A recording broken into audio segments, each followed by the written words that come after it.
little bit. I think it needs to go up a little bit. No, no. I can't go up. Oh, it doesn't tilt up?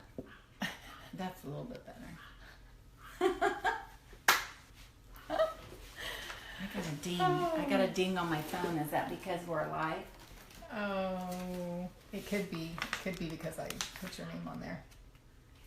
Yep, that's why. I guess I better turn my phone off. We are live. Hello, that seems like it's crooked. Maybe not. Is that better? No, I don't know. It just looks crooked. Oh. Wow. Oh. Hey, Tim. Is it 7:30? It is 7:30 and we are officially live with Karen and Tina, and we're going to be talking about marriage today. So we're just going to give people a few minutes to join and see who's going to join us today. So very exciting. How's my hair look, Tim? Since you're our only one thus far. He's not going to respond. He doesn't want to. Hi, Teresa. Hi, Cheryl. On point. Thanks, Tim. It's on point. Your hair's on point. That's good. Oops, sorry. We realized from the last Facebook that the comments are always delayed. So, hi Autumn.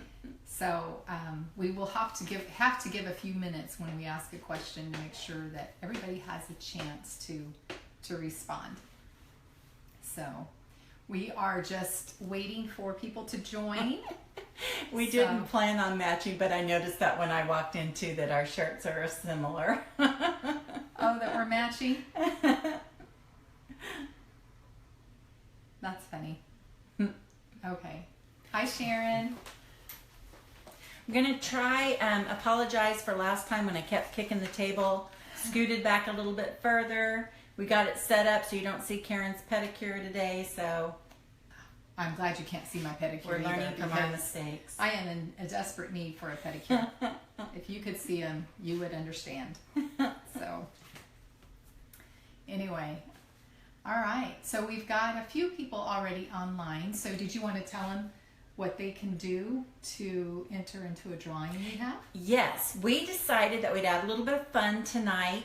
So Karen got us these really cute mugs. And inside the mug, I don't want to show you my lipstick line, but inside the mug, there's a real cute saying. Like mine says, when life gets too hard to stand, kneel. And yours says what? Mine says, rejoice in the Lord.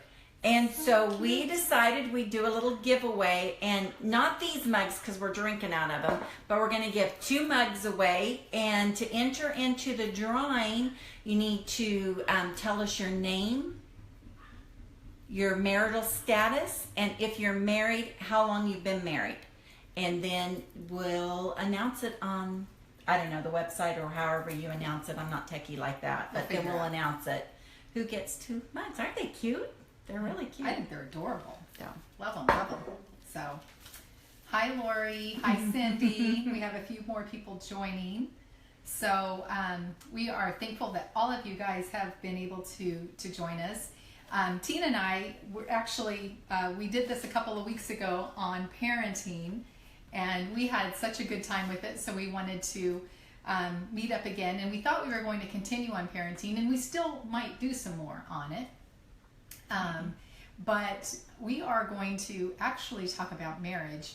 Dan and I just celebrated our 34th anniversary, and Dave and Tina have one coming up this next week as well. Week after next, June 12th. June 12th.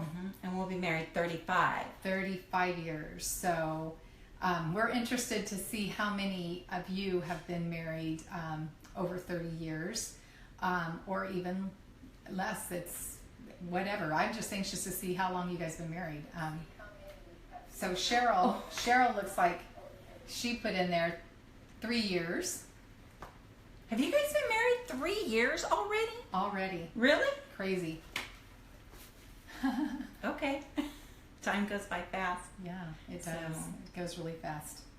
Especially, when you're planning the wedding, it seems like you start the countdown like 10 months out, and it takes forever to get that 10 months, and then before you know it, you're married 10 months. My countdown was 3 months. Oh, Don't you remember? Because Yeah, I was wishy-washy. I kept like, I don't know. I was young and I was indecisive, and finally David said, you either marry me this summer or we don't get married at all. So I had 3 months to plan my wedding. I do remember that. I do now that you say it. Yeah. That is so funny. It was sad because I really thought, okay, then I'm not getting married, but God gave me a peace as peaceful as an 18-year-old can be.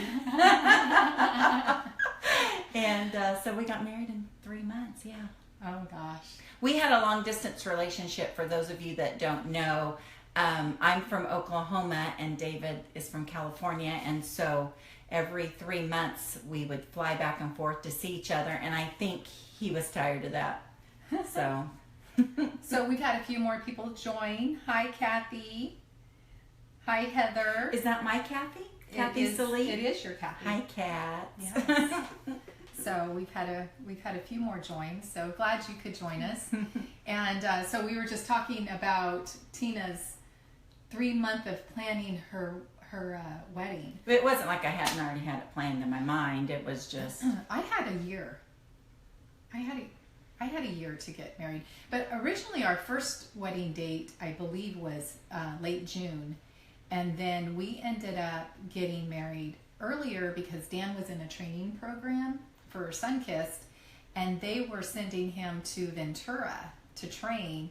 And so it was going to be very difficult for him to find time off once he started that. So we had to get married before. And I was so sad about it. So we had to move our wedding up into May 27th, so the weekend before Memorial Day. And so I had about a year, I think, to plan the wedding, and it was a long countdown for me. So 3 months, I can't imagine doing one in 3 months. well, like I said, I mean, we had been engaged for a while, so I kind of knew. I had never just put it all together, so. Yeah. Kathy will remember those stressful times. And my big pink bridesmaids dresses that were fashioned after Princess Diana dresses. Remember those, Kathy? My wedding was beautiful. Your wedding was really pretty. It was pink and gray. I remember the pink and gray. Very princessy. Very princessy. So you had even what are those things they put underneath them to make the dresses flare out? Oh, like petaloons, or I don't know what Petticoats? the I don't know. petticoats or petticoats, or I don't know what they're called anymore, but they like, yeah, my bridesmaids were princesses, that's for sure. So when I watch the movie 27 Dresses, I there's one dress in there that she wears. I always think of your wedding when I Had think of it. scallops. It was pretty. It was pretty. It was very pretty. But that was 35 years ago. It was in the 80s. So Wow. I know I don't look like could be married. Do I look like no, don't answer that question. So Yeah, answer. I want to see.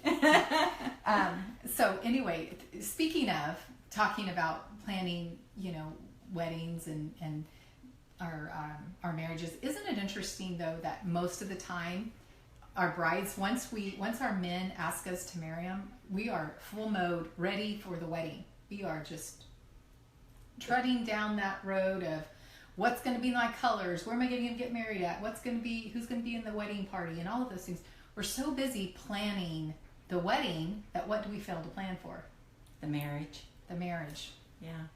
Well, for us, we were so young Yeah. that we were too young to probably even think of that. Yeah.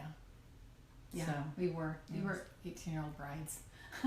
yeah. You were already 18. I right? was 18. You were 18. I was 18. Yeah. So we were young to be married. But at the same time, we grew up together. That's the way I look at it. Ted and I, we grew up together. We had to. So go back to that time. So we, of course, we spent all that time planning the wedding. Didn't really plan for the marriage. And what is probably the best advice somebody gave you when you went to get married? Do you recall? Yeah, but I can't say it. Oh. I have older sisters. I don't know if one of them's on here or not, but I have, my oldest sister, my mom gave her task of giving me the talk. So she gave me some good advice. That's probably my best advice. You know, that's the great thing about older sisters, right? So I know, same thing on my wedding day, Lori and I went and played tennis, and then on the way back from tennis, she was talking to me about the talk. And actually, I think I was more happy to get it from my sister than my mom anyway, even though I'm sure Mom would have been very good at it, because my mom and I always had a good open communication. So, but it was a little easier with my sister because it allowed me to ask questions. So yeah, no, my mom was very old school. We didn't talk about stuff like that. But I can embarrass her really good now if I get going on one of those conversations. Yeah. So you can't share your best advice. So you know, I'll tell you, I was thinking about this actually today, trying to think about some of the advice that different people gave, because you know, when you go to have a baby, everybody has all kinds of advice for you, but when you go to get married, people kind of step back, and a lot of times what you'll hear is, oh, old ball and chain. You know, you start hearing some of the negative. The first year's the hardest year. Yes, yes. So, but I remember a conversation that I had with my dad before I got married, because he told me, he said, the number one thing that hurts, that people fight about in a marriage, is money. Yeah. So you've got to always make sure that you stay on top of, you know, your finances, be wise, and all of those things. And I think you had similar conversations with your dad. Yeah, I was just shared. Yeah, my dad tried to sit down and give me a talk. And mind you, I was the baby of the family, and I was a late in life baby, so I was quite spoiled girl. And I remember my dad trying to give me the talk about finances and budgeting and all that. And I remember telling him, but Dad, David makes $200 a week. We are going to be fine. Yeah. So let's see here. Lori said she was 18. Tim, I got my best advice from Grandpa and Grandma Beard. Don't go to bed angry. Yeah, that's good advice. Very good advice. I haven't always adhered to it, but that is good advice. Mm-hmm. Yeah. Have you always adhered to it? No. In fact, I can tell you one time, we were probably married, we probably been married a little over a year, because we were already in our first home, and I remember getting really angry at Dan, because that was the time when he was spending a lot of time with David. So, I think I was, yeah, it was, and I'm pretty sure I was pregnant at the time, and I remember him leaving, and we got into an argument, have no idea what it was about, and I decided I was going to lock him out of the house because he did not have a key, and I knew he didn't have a key, and I was going to bed, and it was because it was getting late, and I locked the door and I went to bed, and probably within a couple hours he comes walking in the bedroom, scared me to death because I didn't know how he got in, but I guess you can take sliding glass doors off. Yeah. So he didn't even bother trying to ring the doorbell. He knew I was mad at him. So, but you know, the lessons we learn when and I was so young. Yeah. You know, just too young to really understand the importance of communicating. Yeah. And, you know, and not taking each other for granted at times. Yeah. So, yeah, and just because Karen and I are married to twins, that was a big adjustment for us, because they were used to being together 24/7, and then a lot of times Karen and I in those early years felt like they were married more to each other than they were to us. That was an adjustment. So, and still to this day sometimes. Yeah, it's a lot better. Yeah, Tina and I were forced to like each other because of that. But so now then, you know, talking about the first part of marriage, you know, I often think about when God created Adam and Eve, or he created Eve for Adam, you know, so he wouldn't be alone.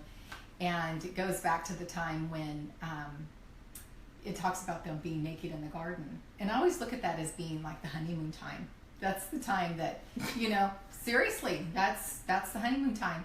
And they are very transparent. They're learning about each other. Everything's brand new. Everything's exciting.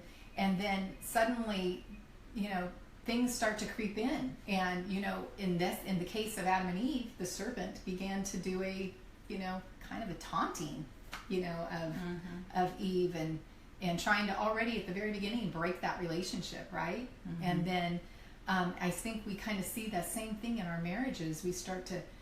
When we start going past that honeymoon phase, we start having those things that come in and start to taunt us, and Satan looks to try to divide us. So, so Tina and I talked just a couple minutes before we started, and we both came up with one thing, that was on both of our list on if we were to give somebody advice, what would it be? And because knowing that even the greatest marriages have those moments after the honeymoon's over that are hard. There's no perfect marriage. No. So we both had the same thing, number one on our list. You want to say what it was? Sure. David and I, we made a commitment, because really, when you first step into marriage, you think it's all about love, and really it's not all about love. It's about commitment. Yeah. And we, from the very beginning, and I think it was because I was telling Karen, I think it was because we were naive. I think it was because we were inexperienced in life. But our two main items that we made a commitment to each other was, first of all, divorce is not an option. And secondly, that we were going to make Christ the center of our marriage. And I remember us very distinctive that, and we went back to that several times when divorce could have been an option, and said, no, that we're not entertaining that thought. So it's not an option. Yeah.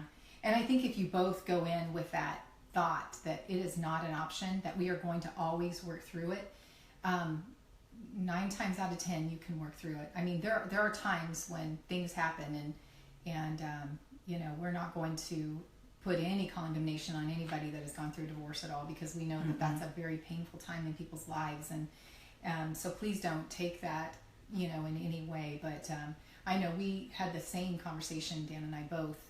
It's not an option. And the second thing that we always said too was, we will talk, we will communicate. And the interesting thing about that is, if you know about mine and Dan's marriages, I immediately shut down. When I get upset, I shut down. I don't want to talk. And he loves that. He's okay with that, because you know what? He can go days without talking. And I learned that also early on in marriage, that he's okay going without talking. I'm not. I'm a communicator. I like to talk. So that was really hard on me when, if I couldn't talk. Well, so I think, last time we talked for those of you that joined in on the parenting, just to clarify, I had made the comment that David and I, we don't argue. We just don't argue. And when I kind of watched back at that, and I thought, people will probably think, so they have a perfect marriage. We don't. The reason that we don't argue is because when we would try to argue, I cry, which makes him even more mad. And David really should probably have been a lawyer, because you cannot win an argument with him. He is quick-witted, and you just can't do it. So it ended in, there was just no resolution. So we learned early on that if it's escalating to an argument, we step away, and then we come back together when I can talk about it without tears, and he can talk about it without being attorney-like. Very, And that's good. And that's the things you learn early on in marriage, because, we had to learn that too. I will shut down, and he's okay with me shutting down. And so we had to learn that it's not okay to just stay shut down, because he can go days, and that is not good. And it just will fester. It does fester. It does fester. Yeah. And so we definitely had to learn to communicate. So, and another piece of advice that I think I would give always is to continue to date each other, because I think people lose that, especially after you've been married. You start having children. When you start having children, your marriage becomes very tried, right?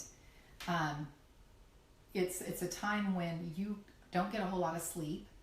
Again, you're having to learn that you guys might parent differently, and you have different philosophies on on parenting, and that is also very difficult on a marriage when you are not a united front. Yeah. Oh, absolutely. I think one of the things that helped us is because David and I came from similar backgrounds, so we did parent the same, even though we had to, like I said last time, we had to rethink our parenting tactics when we had Eric. But yeah, definitely. Yeah. It becomes very trying. Yeah. And I think for the woman, it's a time too when, you know, you're so busy being the mom, you're so busy being the wife, and sometimes if you're a full-time employee, you're also very busy being a worker, and you forget about you as a woman, and you start to lose yourself in that, and in some ways you kind of go through a type of identity crisis. Oh, absolutely. You can very much lose who you are. Yeah. So I know at one point when after we'd had all four of the boys, there came a point when I really feel like I went through that identity crisis where I just didn't think that anybody, I felt like everybody was taking advantage of me, from my husband to my boys to my employer, and I just went through this, I gotta run, I've got to get out of here, and I got into such a deep place. At that time I think I was in my late 20s, and I got in that place where I don't know who I am anymore, and unfortunately I just decided one day I was going to run away. And I did. I got, back at that time, we had the big blue van. I don't know how many of you might remember our big blue van, but we had this big, huge, this van, light baby blue, and you could see it anywhere. And I got in that thing, and I did not have very much money at that time because we also were having some financial hardships, and I just decided I was just going to get in there, and I was just going to drive. And my kids were going to miss me, and my husband was going to miss me, and they weren't going to take me for granted anymore. And I don't have any idea. I would have missed you. I would have missed you. I didn't know you were running away, but I would have missed you. Thank you. I might have went with you if you'd asked me. Anyway, go ahead. We would have been the modern day Thelma and Louise. Could have been. So, but anyway, I got in the car. I had no idea where I was going, and didn't even have a full tank of gas. And so I drove to Exeter, and I don't know why I ended up in Exeter, but I did, and I ended up with a flat tire, of all things, a flat tire on the big blue van. So, of course, I didn't have cell phones back then, or if you did, we didn't, because we couldn't afford it at the time. And anyway, so I had to walk to a payphone and call my husband to come change my tire. And it was very humbling at that moment to realize that, and it was that time when the Holy Spirit can just tell me, you need him. Mm-hmm. I've given him to you. You need him. You know, it was a very humbling moment for me. And Dan I picked up the phone and I called him, and he's like, okay, well, where are you? And I told him, and I thought, at that moment, I thought, well, they didn't even recognize I was even gone. Nobody even knew I was gone. Because he's like, well, where are you? And so he comes, and he gets there, and he's like, takes the tire off, and he said, well, are you coming with me? And I said, yes. So he goes, and we go to someplace and fix the tire, and he puts it back on the van, and he turns to me, and he said, well, will I see you at home? And I said, I'll be there. And I go home, and of course it opened up an opportunity of conversation later that night. And so was that at the point where he realized you were leaving? Yes. Mm-hmm. Yeah. Mm-hmm. You know, and when I step back and think about it, I don't really think I was leaving. I think it was just more of, I wanted them to feel hurt, you know, like I was. I wanted them to notice I was gone. You know, I was kind of lost at that time in our marriage. Mm-hmm. And but it really gave us a time where we had to really step back and really rethink and recommit, because it's at that point then, you know, I had to say divorce is not an option. And it's not even like anything was going on really that would have, you know, Kids are distressful. Kids put Kids a are lot very of stress stressful. in the marriage. They are. Yeah. And I think, again, if we allow ourselves to grow apart, that's when I really feel like the enemy can come in and really attack your marriage.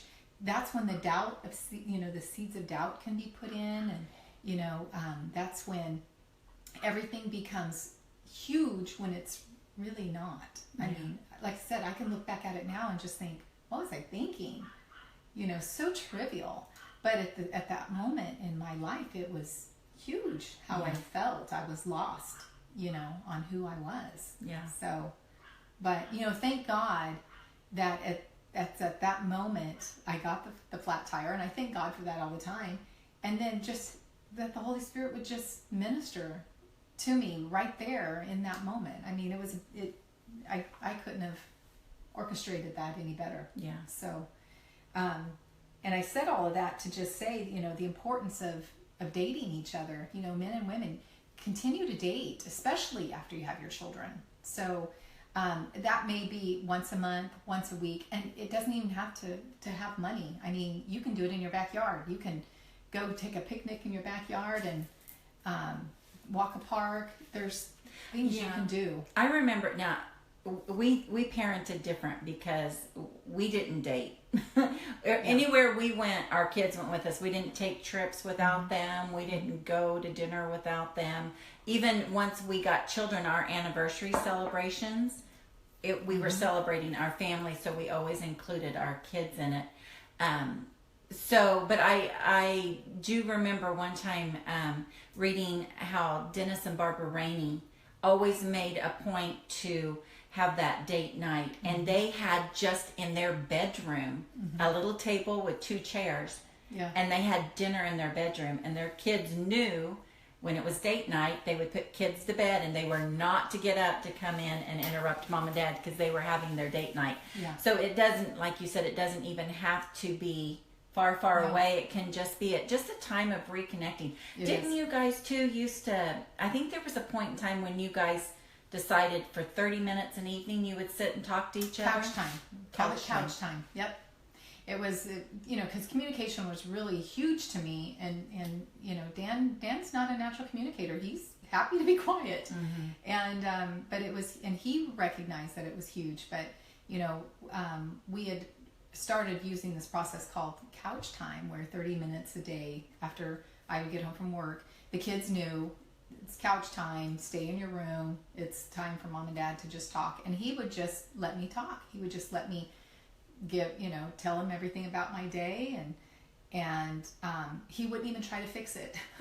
Well, that was huge, because men like to fix men want to fix everything. I'm telling him about the drama at work, and he's wanting to fix it, and he would, that 30 minutes, he would not even try to fix it. And that was actually very valuable time in our marriage, to have that time. So, yeah, that was good. That's good advice. Yeah. And you can still bring it in today, because I notice a lot of times, of course, our children are adults now, so we don't have to make that 30-minute, time where they have to be in their room. But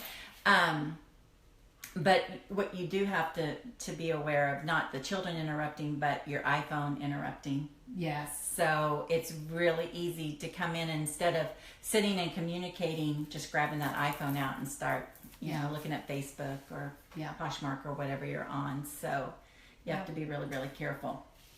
And I was looking here too. Another important thing that Dan and I found in our marriage was the importance of praying together. That one was huge for us. And a lot of times couples do have their individual prayer time, but we actually find that when we started praying together, it's actually very powerful. And there's nothing more intimate, really, in a marriage than to have your husband praying over you, because there's something about it that makes you want to be a better wife. And I know he would say the same thing when I pray over him. It makes him want to become a better man.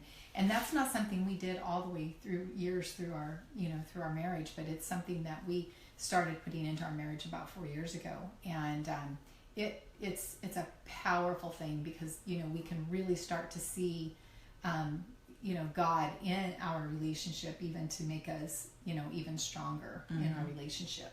Wow. So see, that was 30 years in before you realized the power of that. Yeah. Marriage is a continual work in progress. It is. It really is. Because every season brings something different.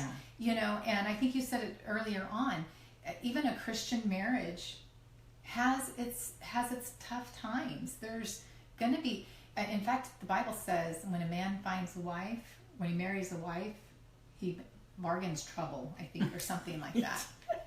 Okay. Yeah, it's a Proverbs. I'll have to find it now. I like the Proverbs that says when a man finds a wife, he finds a good thing. That's the one. But there's one too that says when he marries a woman, or marries a wife. Come on, somebody out there knows which one I'm talking about. He has trouble for his lifetime. So, well, and that's just another way too. When you look at somebody that has a Christian marriage, a lot of times when you kind of. And I've been guilty of this. You go, oh, they're the perfect couple. They must have it all together, and they don't do this and they don't do that.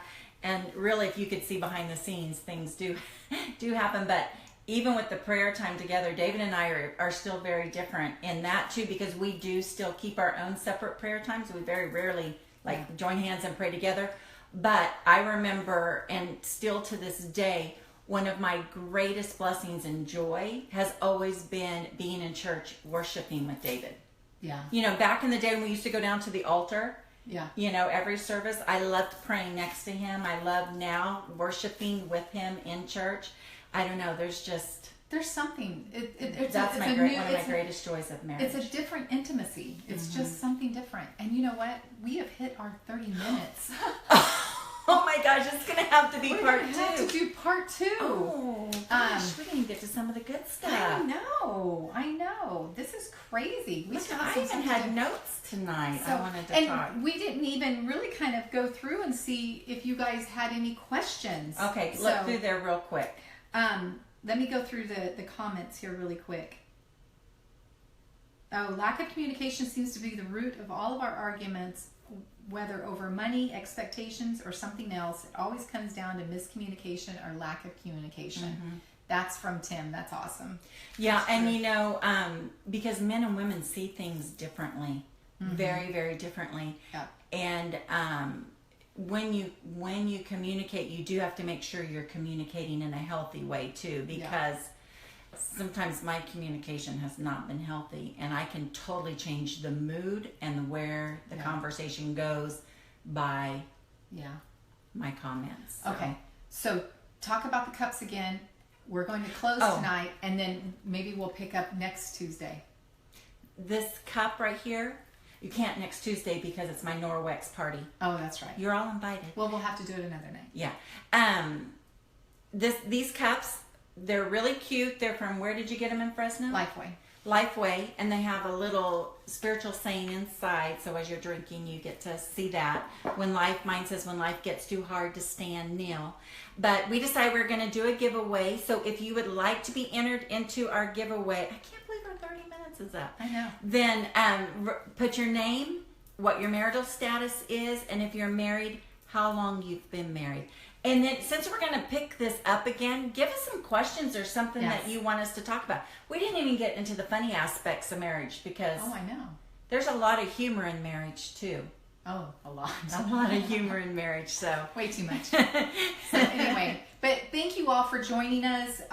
Hope you enjoyed this. Again, if you have any comments, leave them. If you have any questions, things you want us to talk about the next time, let us know what those are, because we're happy to take those as well. So, and thank you again for joining us. Yeah, thank you. Bye. Love you guys. Love you, bye. Bye. Oh, if I can turn this off. We had problems last time. Finish. Okay.